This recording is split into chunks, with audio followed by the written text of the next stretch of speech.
Hello, Africa, and welcome to the Kungana podcast. I'm your host, Aburengwi. This is more than just a podcast. It is a project aimed at breaking down the boundaries that divide us as a people, the boundaries that divide our beautiful continent. Over the coming years, we will do this by collecting and sharing stories from all parts of Africa, from Malawi to Cameroon, Ethiopia to Libya, Cairo to Harare. We will connect with as many voices as we can. So we invite all fellow Africans to be part of the Kungana Africa project. Kungana, connecting Africa. This episode features Landry Mayigane. In 2016, Landry was selected as one of the 100 most influential young Africans. He is the founder and CEO of Rwanda Youth Alliance for Climate Change. From 2014 to 2016, Landry was involved in the fight against the Ebola virus disease in Guinea, where he led a team of more than 100 international health workers deployed by the African Union Commission. As operations coordinator for the mission, he supervised field investigations involving over 700 Ebola patients across Guinea. For his efforts, Landry received a Medal of Service to Humanity awarded by the African Union Commission in recognition of his bravery and exemplary work during the Ebola outbreak response in West Africa. He is one of the mentors for the President Obama Young African Leaders Initiative and the Queen of England's Young Leaders Program. Currently, he works for the World Health Organization, where he advises the government of Mali on health security and emergency management. Landry Mayigane. Can you please introduce yourself to the listeners of Kungana 1000 African Voices? So my name is Landry Mayigane. I come from Rwanda, but I'm currently based in West Africa, precisely in Mali, where I'm working to support the government of Mali to prepare and to build capacities for responding to health emergencies, the like of Ebola and all that. Yeah. Maybe just as we start, how did you find yourself in Mali before we go into Rwanda and how you grew up? How did you end up in Mali? Actually, it's a very funny story. It all started in 2014. I was about to go to Canada to do my PhD. I was offered a scholarship and an admission into a PhD program and even a position to work as a research assistant and assistant professor at the University of Guelph in Canada. And then when I was just finalizing my paperwork and this Ebola erupted and started killing people in West Africa, and I felt in me the call, instead of going to do my PhD in Canada, but to stay back in Africa and maybe to go in West Africa and support in the Ebola response and work with my brethren. So I decided to go to Guinea, and I went to Guinea under the African Union umbrella. So I went there as a volunteer, and I worked directly with Guineans at the community level to stop Ebola. And by God's grace, we were able to stop Ebola. So that experience working with communities, working with the African Union, led me to establish strong connections with the UN system, especially with WHO, and immediately they hired me to help them support in their efforts in strengthening and in building health systems in the aftermath of Ebola, especially in West African countries. So that's why I joined WHO, and they offered me a position to come here to Mali in that same quest of helping Malians, helping the government of Mali to put in place strong systems that not only can detect early, but also can respond rapidly would any health emergencies occur. So that's how I ended up here. So it was for Guinea, now I'm in Mali. What did you study? I have a very funny background. I have a veterinary medicine degree. I'm a veterinary doctor, but also I specialized in field epidemiology. So that's what gives me an edge in fighting outbreaks at the front line be it in animal or in human populations. So that's why I ended up being in WHO. So I have a master's degree in field epidemiology.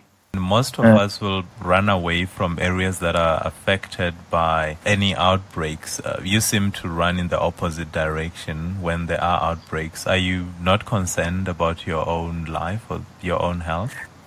Yeah, it's not just a matter of running the opposite direction, but whether you run away from it, the outbreak, especially in the current global context with people moving around, with people traveling, with all the interconnectivities, and it's very easy for an outbreak to leave one country to the other.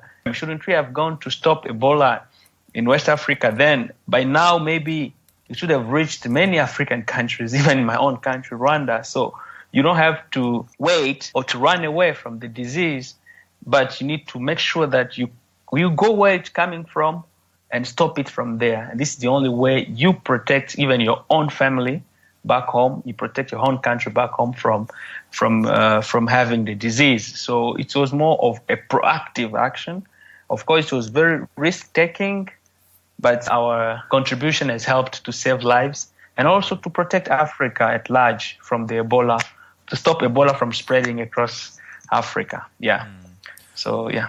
Okay, maybe to help us understand the person that you are today, we need to maybe go back in time and start with where you were born. How old are you this year, if you don't mind me asking? In 2017, how old are you? I'm currently 35, like you.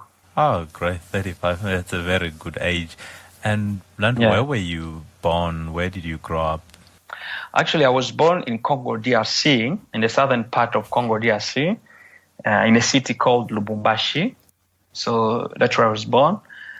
And I grew up. I did most of my primary school and beginning of high school there before I moved to Rwanda immediately after the war and genocide, and spent a few years there. I finished my high school there, and then I got a scholarship from the Rwandan government to go and do veterinary medicine in Senegal.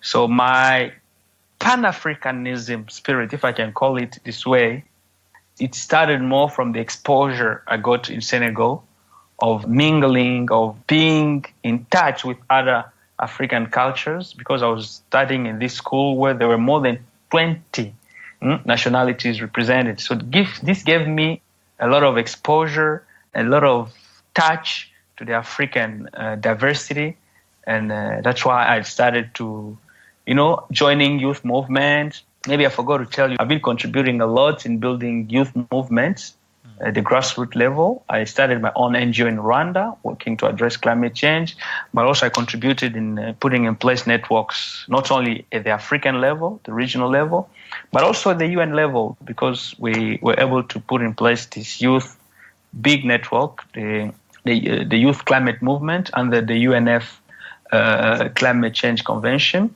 So I've been doing that because climate change has been affecting Africa. As young people, the best we could do is to mobilize ourselves and make sure that we can contribute in that regard and make sure that we can fight climate change with whatever resources we have. So that's how I started, doing climate change things, working with youth. And then, of course, on the other hand, I was doing also my work with the government of Rwanda. So that spirit I gained from working with youth is that's one that convinced me, refusing this PhD offer to go to Canada, but to come here to West Africa and contribute in stopping Ebola. I'm very grateful. I didn't get affected or die from Ebola. Some of our colleagues passed away, and I have a lot of respect for them. But it was an opportunity to show that it's not just a matter of education, it's a matter of dedication and commitment to helping Africa. That's what matters, because it's not just having a lot of degrees that will solve African problems, but it's more about how dedicated are we, how committed are we to working with our brethren, to working with Africans, youth, or African communities to solve problems. Yeah, I think most times we, as Africans, we get blamed for, as you've already highlighted, piling on the degrees but when it's time to solve problems in a practical manner, we are found wanting. So it's quite refreshing that people like yourselves are rather choosing the more practical approach. I'm trying to follow sort of the journey that you've taken. So you were born in the DR Congo, you were raised there, and I think you said towards the end of high school you moved to Rwanda. There were some links with Senegal, and now you are in Mali. If I were to ask you this question, where is home for you? Which place do you consider home? Oh, very, very. I forgot to tell you. Actually, I'm married to a Kenyan, so my wife is Kenyan. So to add on the list, so home is Africa, and home is where my heart is, and my heart is within Africa. Of course, I'm from Rwanda, a very beautiful country, very promising country, but I also believe in Rwanda as being part of this huge community, which is Africa, as Rwanda being part of this community, East African community, of Rwanda being part of the global community. So I'm more of a global citizen, I would say. Oh, no, that is great. I mean, at 1,000 African Voices, our tagline is to create a borderless Africa. So I think I understand exactly what you mean. And in terms of languages, how do you navigate moving from one country to the next? How many languages do you speak that allow you to seamlessly move across the continent? Actually, I've been very lucky to be exposed to English from the very... Actually, not that I grew up or I studied or stayed in the English-speaking countries, but it was more from my own desire to learn English. So I was able to learn English from a very young age, just from my own initiatives. So apart from English, I speak French fluently. So the two languages are very capital, especially if you want to move around Africa and freely communicate and integrate and foster communities. And if you can speak the two languages, it helps. But I also speak Swahili, which is, as you know, is most spoken in Eastern Africa. Actually, Swahili is the second most spoken language in Africa, apart from Arabic. So Swahili, I have a chance to speak that Swahili that can take you around most of the East African countries, including DRC, which is more Central Africa. I speak Kinyarwanda from, the country I come from, that beautiful country I come from, with strong leadership. I also speak Lingala from my exposure in DRC. So I can speak and communicate fluently in more than 5 languages. So yeah, that's helped me to navigate across cultures, across borders, yeah. Okay, we're going to come now to the work that you do as well as the work that you've done. But before that, I'm particularly interested in Rwanda. I think you briefly touched on the fact that the leadership in Rwanda seems to be fairly strong in relative terms. Can you maybe tell our listeners a bit about Rwanda, not only the history of Rwanda and Burundi, but the current Rwanda and how you see it as someone who has been in that country and considers that country part of your home? I don't just consider Rwanda as part of my home. Rwanda is my home. Africa is my home. So, I don't want to go back to the history. I just want to present to you the Rwanda as it is now and the Rwanda as we want it.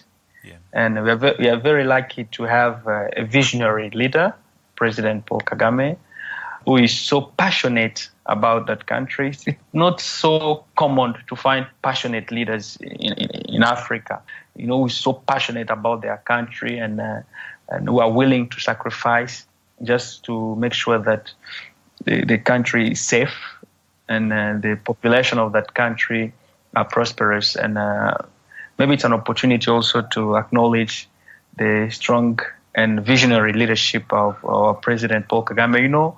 When you have a visionary leader, it's very easy to follow him because you are sure that he's taking you to a better place.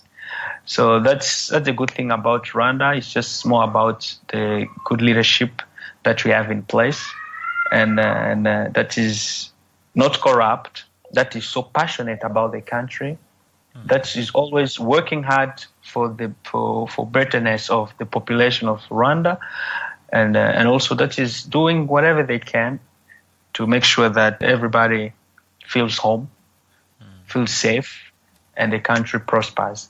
In most African countries, unfortunately, we have selfish leaders who are more interested in building their dynasty, building their own kingdoms, building just their own families, and forgetting the rest of the population. But we in Rwanda, we are very lucky to have a president, to have the leadership in place that is more concerned with the prosperity of the country. Yeah, so I think it's a good example for many Africans to emulate. Yeah. Yeah, no, I totally agree. And most people that we talk to, even on this show, always make reference to the leadership that we see in Rwanda. So I think most countries can learn a lot from Rwanda. And if most countries can emulate what has happened in Rwanda, I think we'll then have a very prosperous continent. But yeah, thank you for sharing that.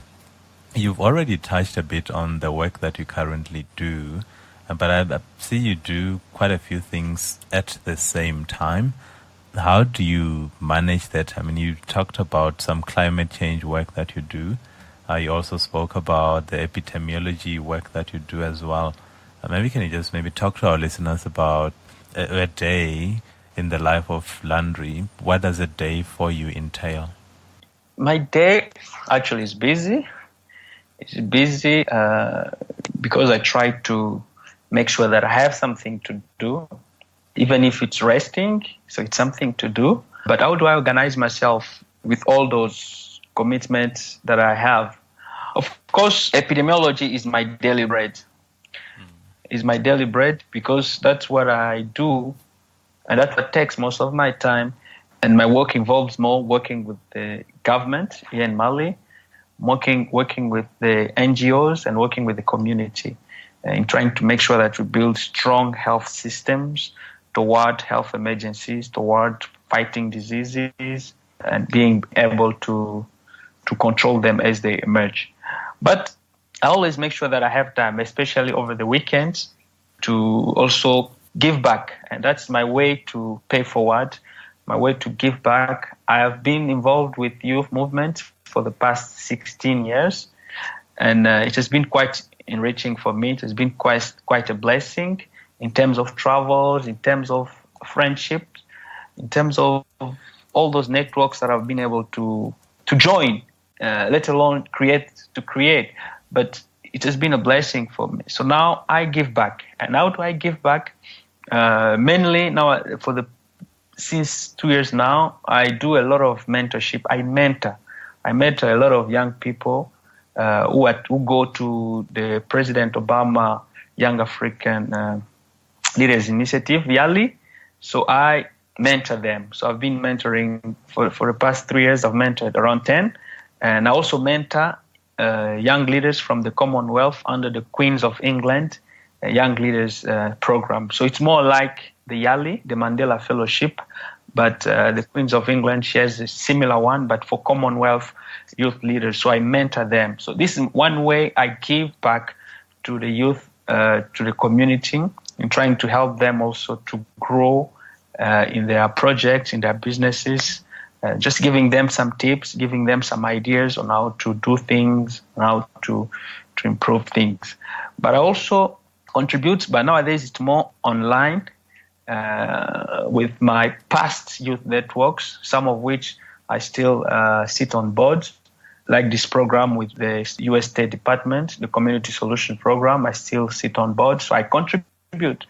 I'm still there. I don't disconnect completely because I have been exposed to those networks. They've taught me a lot of things. They've given me a lot of skills, and I've used those skills to be where I am now in my profession, working with the UN. I just don't disconnect. So I still stay connected with them and contribute whatever possible I can in giving back and in paying forward. So that's what I do. Yeah, it's quite interesting that for someone who's described as an Ebola responder, or a climate change activist, you still find that on the weekends you want to give back. I mean, I would argue that it sounds like you're giving back every single day by virtue of your work, but it sounds like perhaps for you don't feel that that is enough. So on weekends you give back in a different way. So that's just an interesting observation. Maybe Landry, why do you do this type of work? I mean, what is it that motivates you to want to keep going in this space? I mean, there are many other things you could be doing. Why this? No, it's just that satisfaction that I am contributing to a bigger cause. I'm contributing to a noble cause of saving lives, of making sure that Africa is safe from deadly diseases, making sure that Africa is not completely destroyed by climate change. So just being part of that noble cause of making Africa a better place, that keeps motivating me every day. Yeah. No, excellent. I think the continent can do with a few more Landrys. So hopefully you'll be able to, even the people that you say you mentor will be able to contribute to that, and I suppose to our listeners as well, just to want to do a bit more and move away from the more selfish approach to life where we only think about ourselves and maybe our immediate families. Landry, I don't know if in between all the work that you do you get time to read any books? Do you consider yourself a reader? And if so, are there any books that have impacted your life? I read. Most of my readings is more online based. So there's a lot of blogs that I go through on a regular basis, and I'm more attracted to any readings that kind of help me to be a better person, to be a better leader, to be a better communicator, to be a better person. So anything that alludes to all of this kind of gets my attention, and I'm more interested to reading them, being a book or a blog. But I also have to confess that I'm also more of an audio and video consumer, not like video movies, but video in terms of TED Talks. So I like to watch TED Talks because they are so enriching, and to hear from what people have to share and their experiences and their opinions. And so those are some of the things that I like to spend my time doing when I have some free time and I have good internet access. So I try to do that. So yeah, of course I love reading the Bible. Oh, okay. Yeah. I'll go back to the TED Talks just to support what you're saying, that as much as reading a book and finishing it is great, the amount of knowledge that one can acquire from just watching an 18-minute TED Talk it's amazing how much information gets compressed into 18 minutes. So I totally share your sentiment there, that there's so much you can gain from just watching a TED Talk. If you only have 18 minutes a day, then try and watch one TED Talk a day. It's so enriching. So thank you for sharing that. So Landry, as an African, someone who's been to different countries, DR Congo, Senegal, Mali, Rwanda, what are some of the failings that you have seen, and what are some of the successes where you feel that as a continent we are actually making progress? I think some of the failings is we as Africans, we don't seem to learn from each other, because sometimes it's very sad to see like what happened in Central Africa. It's very sad to see that as Africans we didn't learn from what happened in Rwanda and make sure that it does not happen in any other country. So, the killings that happened in South Africa, in Central Africa, really made me feel like as Africans, we don't really learn from each other. We don't really learn from our history, our past. So I think this is one of the things that we really need to improve and learn from each other. So the thing that I really love about Africa, no matter where you go, I've been very lucky. I've been in more than 30 African countries. But I can tell you one thing that we share as Africans is we are Africans. And there's a lot that we have in common as Africans. And we should protect our identity as Africans. We should not focus on the small differences that we have, but there's a lot that we share as Africans. When you go to Zimbabwe, when you go to Mali, to Senegal, go in the rural community, what you see there, that's what you see in Rwanda, in rural community. That's what you see in Uganda. That's what you see in Senegal. So we have a lot in common as Africans, and that should be a starting point to unite Africa even more.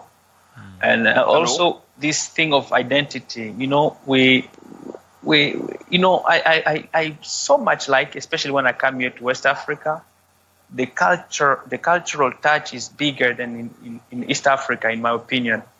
Because when you come to Senegal, to Mali, to Burkina Faso, people are so proud in their boubous, go to Senegal, people dance their music. You can go even to a nightclub, people can dance their own traditional music all night and they're enjoying. So those are some of the things as Africans we should really protect. We should protect because there is so much of influence from the West, and that is coming and taking away our own values, taking away our own cultures. And so this is one thing I've really loved, especially in West Africa, the cultural, the family touch, the cultural touch is bigger in West Africa, in my opinion. Oh, great. Yeah. I mean, so now you're in Mali. Where exactly in Mali do you currently stay? Which city are you? Are you in Bamako? I'm in Bamako, but from time to time, I do field work. And my field work include also going to the northern part of Mali, where we have the humanitarian crisis. And as a city, how is Bamako? If you were to describe it to someone who's never been there, I mean, how would you describe Bamako? What are some of the things that you love about the city, and maybe some of the things you wish you could change?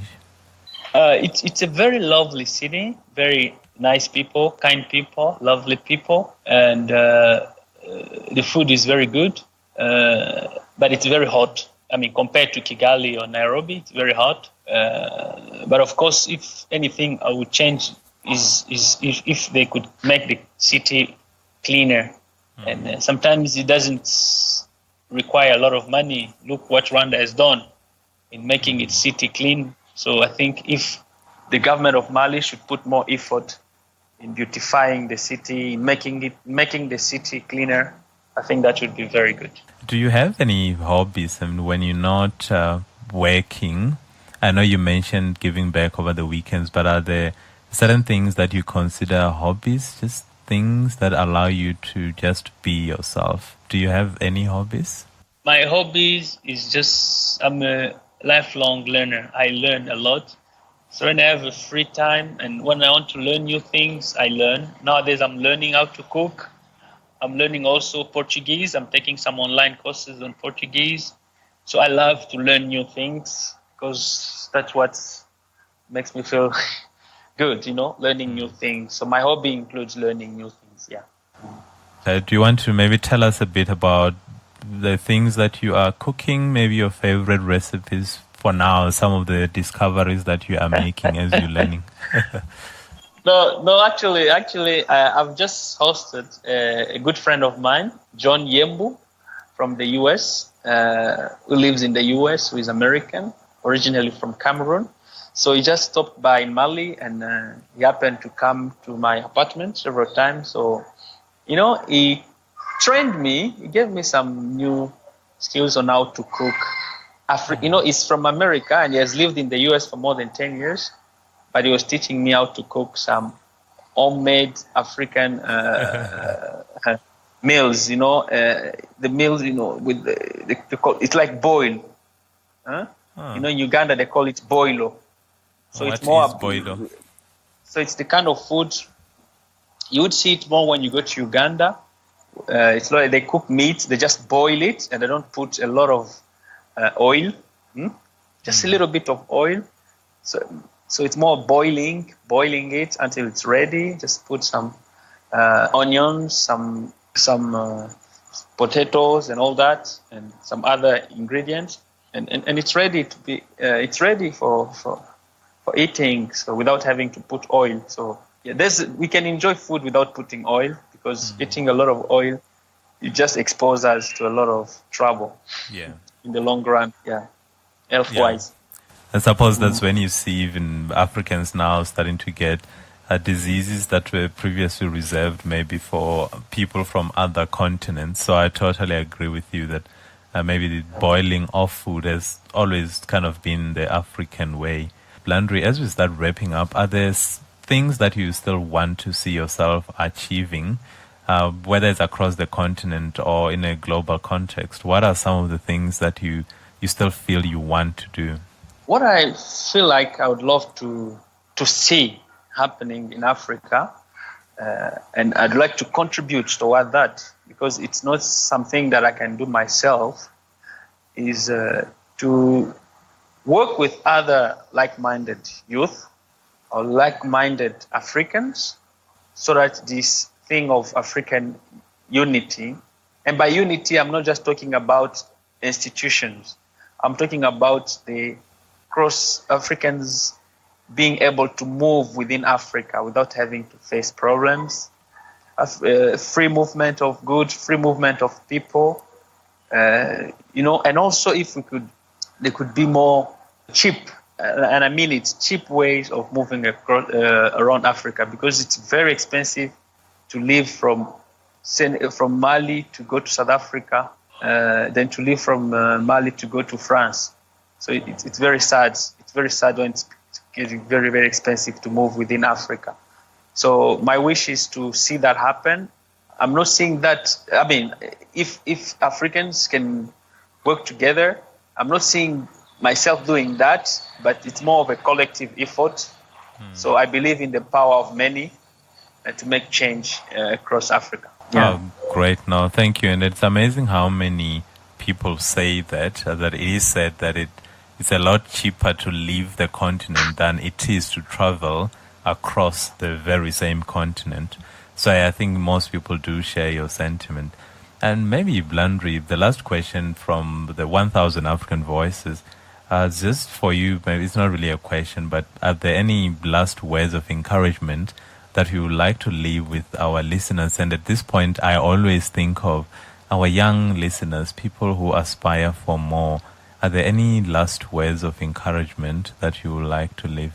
I really want to encourage my fellow Africans that even when we want to go outside of Africa, thinking that the El Dorado, the paradise is on the other side, but I'm very convinced that the future belongs to Africa, and the future is in Africa. Should we start working now together as Africans to develop our continent? Because we have everything, we have all the resources that's needed for Africa to develop. We don't need anything from outside.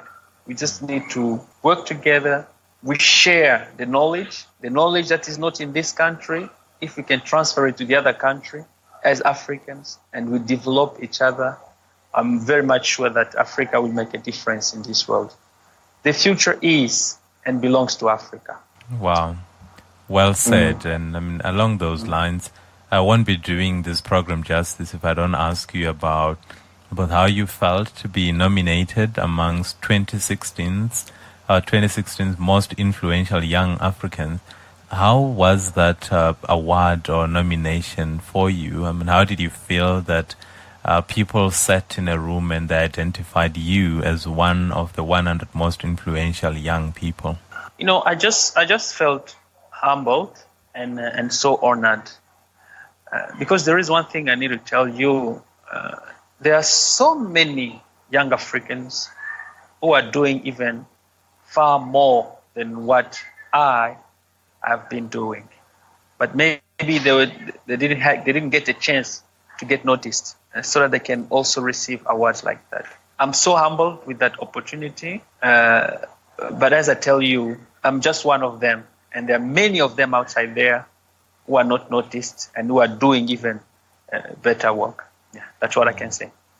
No, thank you. But we are from the Kungana team. Would like to congratulate you for not only that nomination, but also that very same award. Landry, for people who listen to this story and be inspired by what you had to say, and they maybe want to get in touch, how can they get hold of you? Are you available on social media? What are, I suppose, your email address? Do you have a Twitter account? Yes, I'm very much available to chat, to discuss, to exchange ideas. And I'm on social media because it's very hard to do without social media nowadays, because that's where the information is. And unless you choose not to be informed what's going on in this world, that's how you can get away from social media. So I'm on social media. I'm on Facebook. I'm on Instagram, and I'm also on Twitter. So my names are Landry Ndriko Mayigane. If you just Google it, and it can give you access to my LinkedIn account, it can give you access to my Facebook, and can give you access as well to my Twitter account, which is Landry May. Landry May. That's my handle for Twitter. Yeah. Great. And for our listeners, we will put Landry's contact details, your Twitter account, Facebook, as well as LinkedIn on the show notes, so they can just click on the links and get in touch. Mr. Landry Ndriko, from the team at Kungana 1000 African Voices, I would like to really thank you for making the time to come share your thoughts, some of your observations. The one thing that you said that stood out for me is that you've been to, I think you said 30 African countries. I think we probably consider replacing our logo and just put your face there, because you do represent what 1000 African Voices is really about. So thank you for coming on to our show. You're welcome. You're welcome.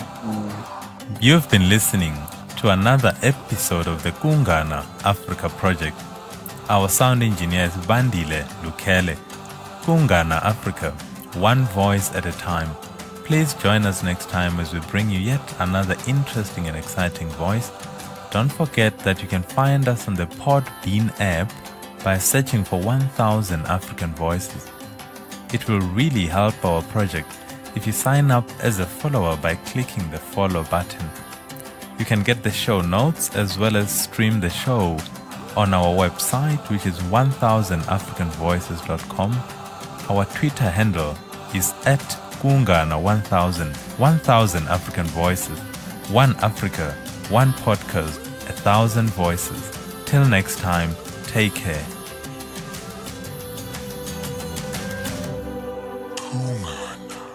Connecting Africa.